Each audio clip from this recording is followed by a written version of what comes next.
Hello and welcome to another edition of Big Time Basketball, your ticket inside the world of Big Ten hoops. For all the ins and outs of the conference, look no further. I'm Chris Hagan. And I'm Dave Griffiths. We tip off this week, Chris, with a couple of traditional powers facing off in Bloomington.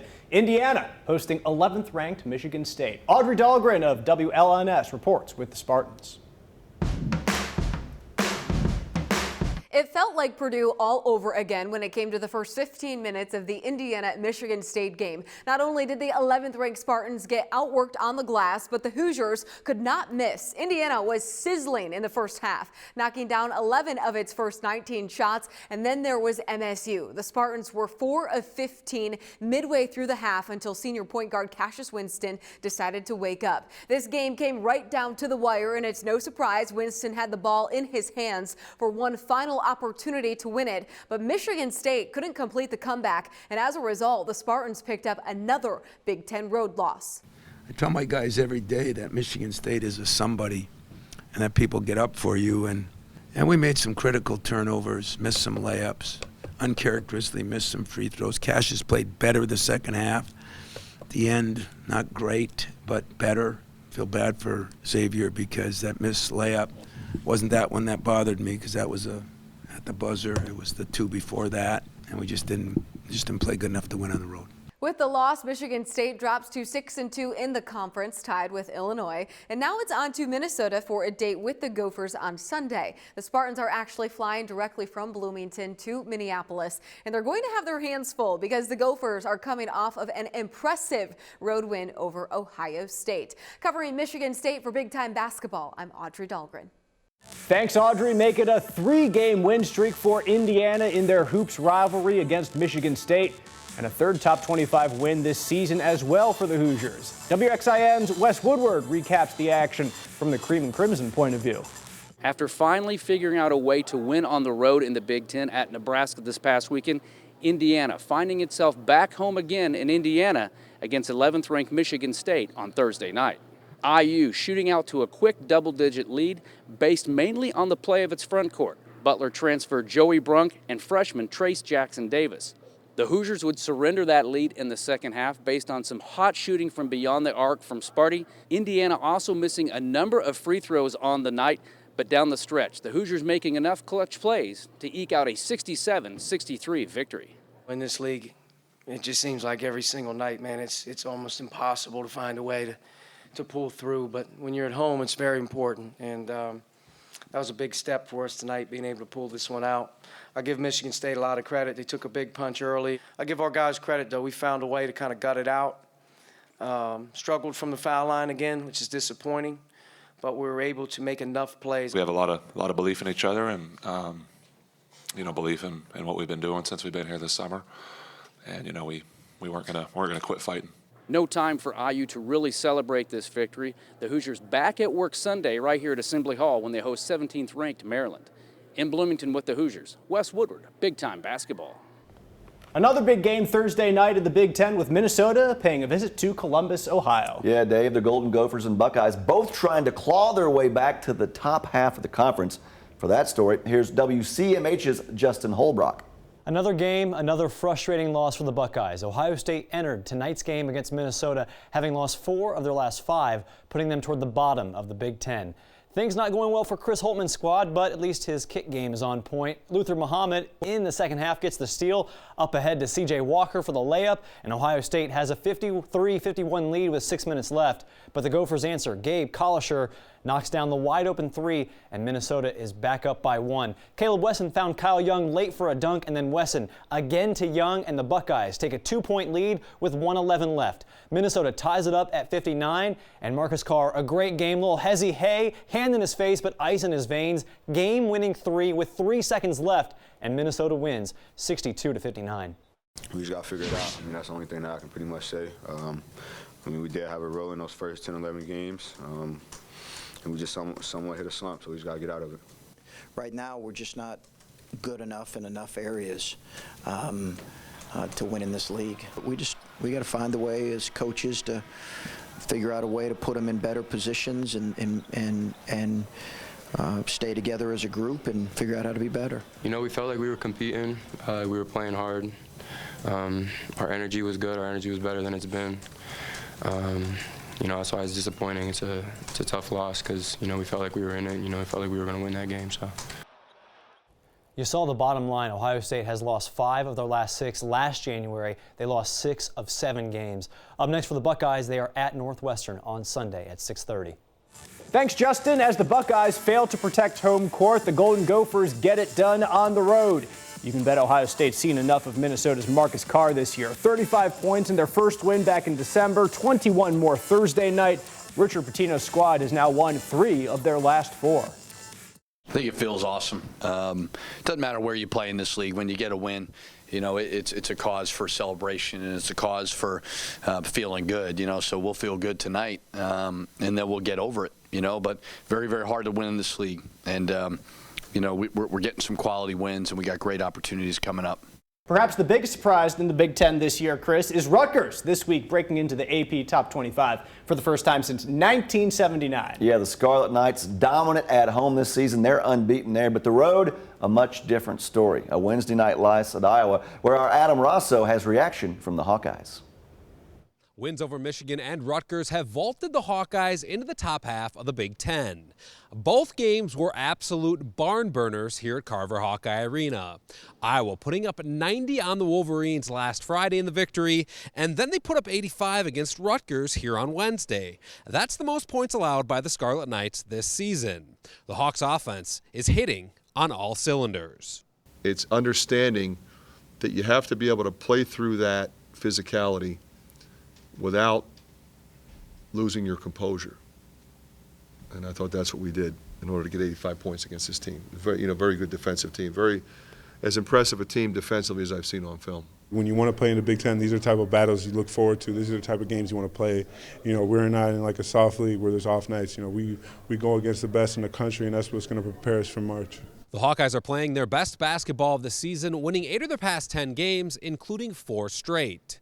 They're averaging about 80 points per game during that stretch, and their last 3 victories have all come against top 25 opponents. Iowa next takes on Wisconsin on Monday night, right back here at Carver Hawkeye Arena. Reporting for Big Time Basketball, I'm Adam Rosso. Hey, thank you, Adam. For a more in-depth look at the Scarlet Knights' point of view, here's Dave with a special guest.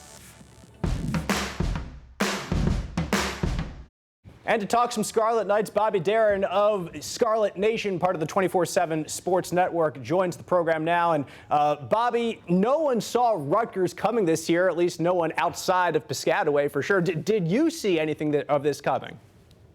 You saw kind of a rebuild in place, but to say that we predicted, or I predicted this rise, I'd be lying to you. I thought they would get better, but there were some question marks heading into this year. You know, some of the guys that, Steve Peichel starting 4 sophomores, so some of the guys are starting to develop, but I think they're ahead of schedule. So no one really predicted this kind of rise this season, but you could see it steadily building. So just this week, Rutgers reached the top 25 for the first time in 41 years. So what exactly has led to their success? Is it offense, defense, rebounding, steals? What exactly is going right for them on the court?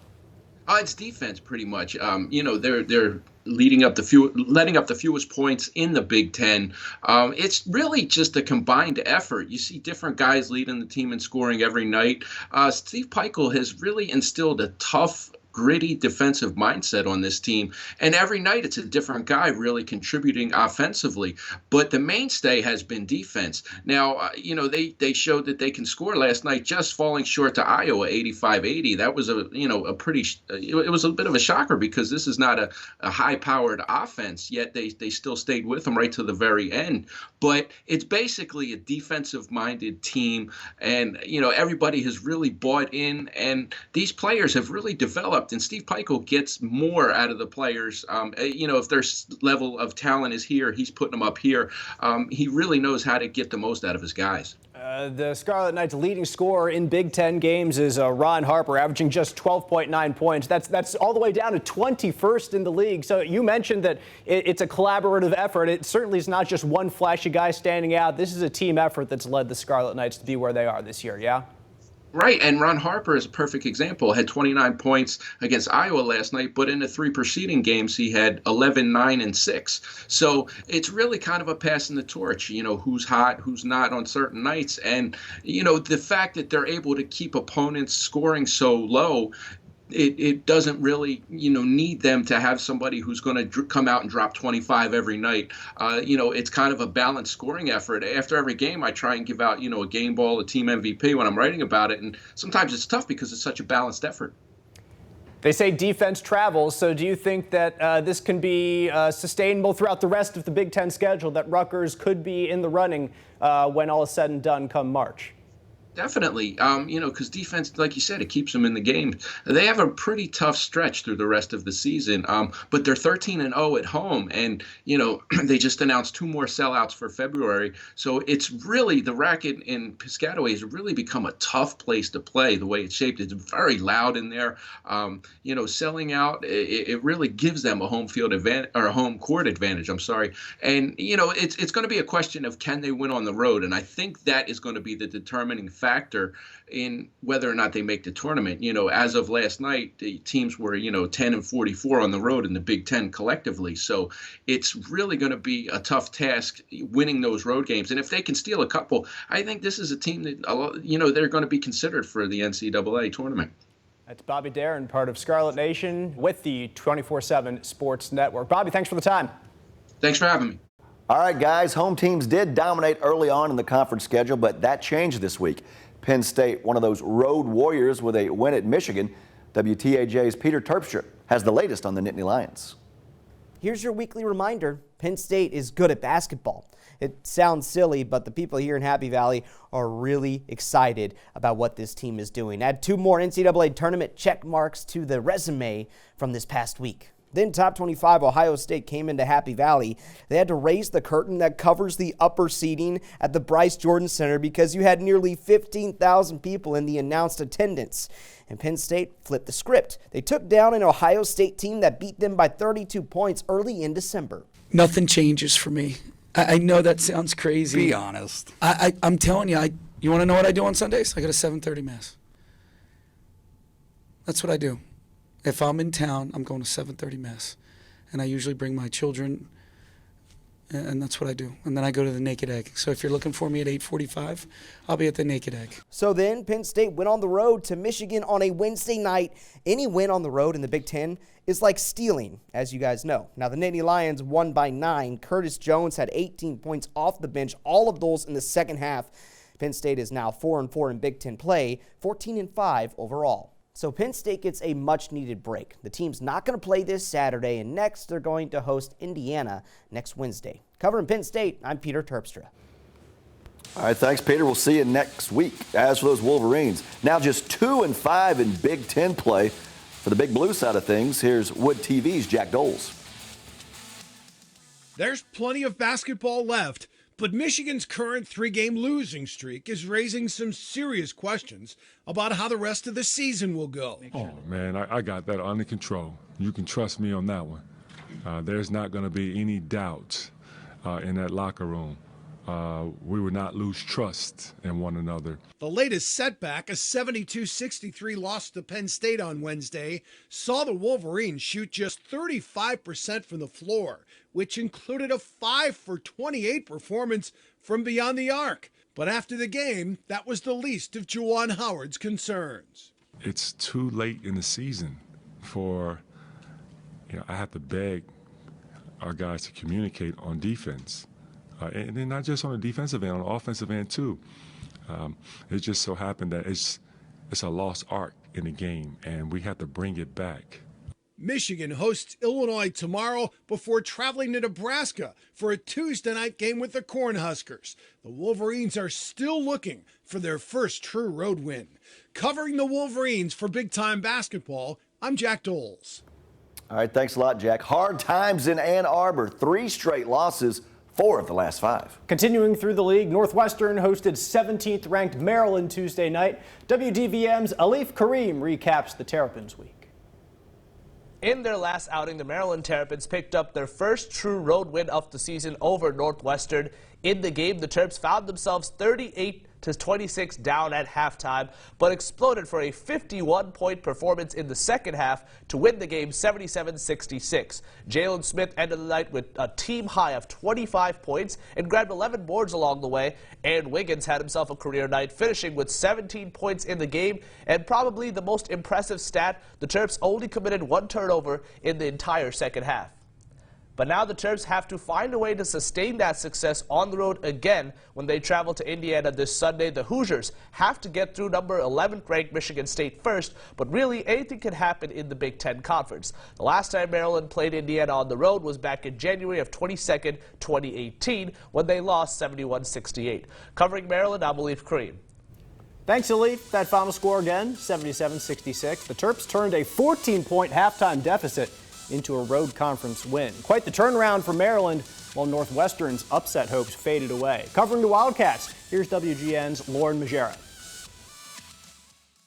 It's been a lot of the same for Northwestern lately. On Tuesday, the Wildcats built a big lead early on Maryland, only to drop another tight game. The Wildcats led by as many as 15 in the first half and were up 10 in the second when Maryland went on a 15-2 run. Back-to-back threes by Maryland gave them their first lead of the game with just over 9 minutes left.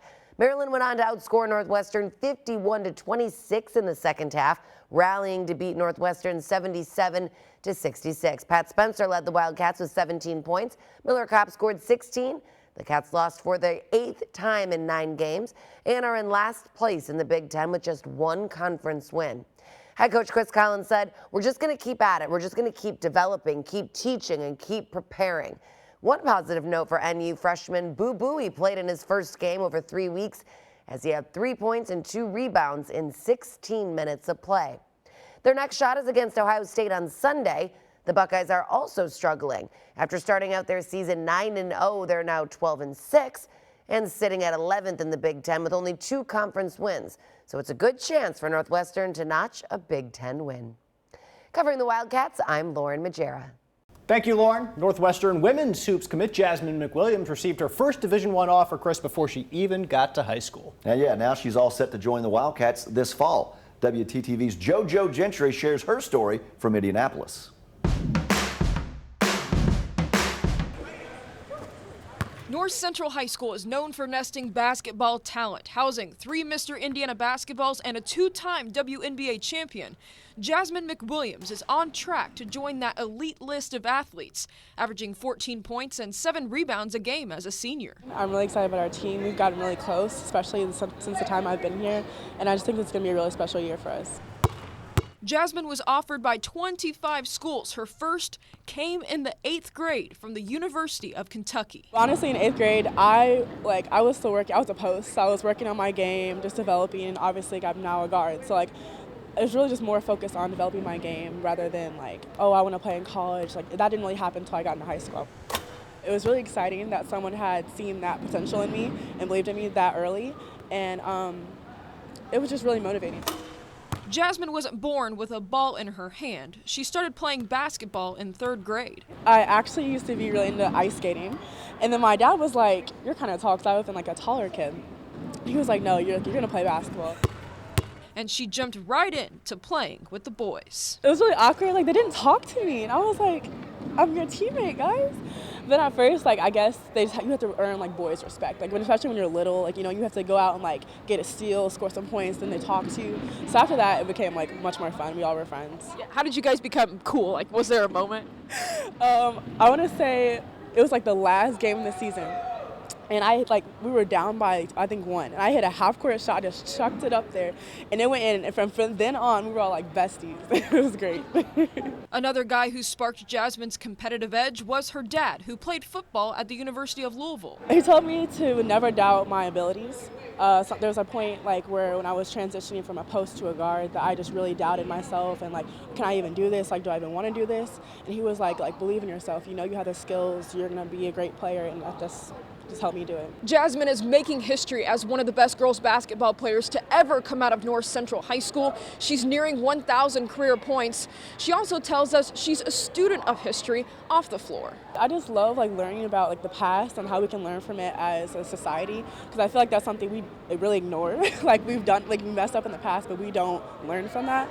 And so just honestly learning about things in the past, learning about the future, current events, I love that type of stuff. Jasmine wants to win a national title with Northwestern, but having a chance to build the sport of women's basketball is a dream itself. The strides they're making now, how they raise women's salaries, how they're letting them have, I don't know how much I can help with that as a college student, but bringing awareness to it, especially on a platform as big as the Big Ten, would be amazing. Reporting from North Central High School in Indianapolis, I'm JoJo Gentry. All right, thanks, JoJo, and it will be fun to watch Jasmine at the next level and beyond. Certainly, and Illinois has been fun to watch lately in the Big Ten. The Illini, Chris, have won 5 straight games, vaulting themselves way up the Big Ten standings. WCIA's Brett Behrens is with Illinois. Illinois basketball is doing things it hasn't done in more than a decade. The Illini won at Purdue Tuesday night for the first time since 2008.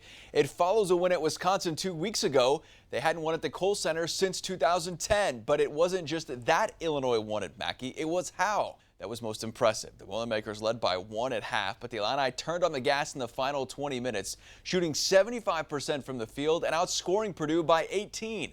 Matt Painter and his team admitted they got out-toughed. That's something Illini fans haven't heard in a long time. Usually it's the other way around. But it's that type of culture Brad Underwood says he's happy to see that he's building in Champaign. There's no greater compliment. All you can ask is for an opposing coach or an opposing player to say, you guys play really, really hard and you out-toughed us. And that's the substance we want our program to be about. Illinois is proving it's for real in the race for the Big Ten title, a clear-cut top 4 team through the first 8 games. And if that continues and they're able to stack wins, we'll be talking about seeds come March for the Orange and Blue, not just making the big dance. Covering Illinois for Big Time Basketball, I'm Brett Behrens. Thank you, Brett. Make it a season sweep over the Boilers for the Illini, 79-62. That's a road win at Mackey Arena. Come few and far between. As for Purdue, Boiler boss and reigning Big Ten Coach of the Year, Matt Painter, is searching for answers after losses to Illinois and Maryland this week. Illinois is tired of losing. That's the way they played. And there's a lot of guys in that locker room that, have won games for us and been a part of winning teams. But Illinois' fight is so much better than ours. They have a great competitive spirit. They have a physical approach to them, obviously with their 2 interior players, but they got athleticism that go along with that. But even with good athleticism or good quickness or good size, you still have to have a good fight to you. And I thought Illinois' fight, once again, was much better than ours. That's 4 losses in 5 games for Purdue. And Chris, their only win over that stretch is over the Big Ten leaders, Michigan State. Hard to figure. On Tuesday, Nebraska held its own on the road with Wisconsin for a half. But as our Burt Griffin reports, the Badgers pulled away in that second stanza. Well, the Badgers improved to 12-7 overall and 5-3 in the Big Ten with their 82-68 win over Nebraska. Wisconsin has won 7 of their last 9 games, and head coach Greg Gard notched his 50th win in Big Ten play. And the Badgers, they're 11-4 against the Huskers since they joined the Big Ten back in 2011. And what a night it was from beyond the arc. UW connecting on a school record 18 three-pointers by 8 different players. That's the most by a Big Ten school since Iowa did it against Savannah State, and they had 19 back in 2018. Well, Greg Gard knows his team played much better after the break. Quote, second half defensively, we were better. First half, nobody wanted to play defense, but we made a lot of shots, which you're going to have with the way Nebraska plays. Defensively, we were better for the most part in the second half. Not perfect, but much better than the first. UW, by the way, shot a season-high 52.9% from three-point range, going 18 for 34. And Wisconsin, they scored the first 10 points of the second half, never looking back, turning that 1-point lead at intermission into an 11-point cushion just 2 minutes into the second half. Next up for the Badgers, road trips to Purdue and Iowa. For Big Time Basketball, I'm Burt Griffin. Hey, thank you, Burke. Yeah, an 82-68 final. 4 straight losses now for the Cornhuskers. What say you, Jake Jones? Time to talk the Nebraska Cornhuskers. It's not been the best stretch for Big Red. Coming into Tuesday's game at Wisconsin on a 3-game losing streak, looking for just something positive to cling to get back on the winning path. Unfortunately, well, they won't be clinging to the final score as Nebraska drops its fourth straight 82-68. 1 point Badger lead at halftime, but Wisconsin opening up on a 10-0 run to start the second half, mainly due to their stellar outside shooting, 18 of 34 overall and 10 of 18 from beyond the arc in the second half. That said, Coach Fred Hoiberg could find some positives. The resiliency our guys showed tonight, and to continue to go out there and battle as Wisconsin continued to make shots is a step in the right direction for our team. I think the most we'd outscored any team in the paint this entire year was by 4, and we outscored Wisconsin, a very tough physical team, by 20 in the paint tonight. So, obviously we'll go back and look at it and how we can prevent some of those shots. But I thought for the most part, a lot of those were contested. Give Wisconsin credit for stepping up and knocking them down. Huskers hoping to snap the 4-game skid on Saturday at Rutgers, who defeated the Huskers a few weeks ago by 17 at Pinnacle Bank Arena. That's your update on Big Red covering Nebraska. I'm Jake Jones. Big Jake on Big Red. Hey, just one game on the Friday night schedule. Wisconsin paying a visit to Purdue.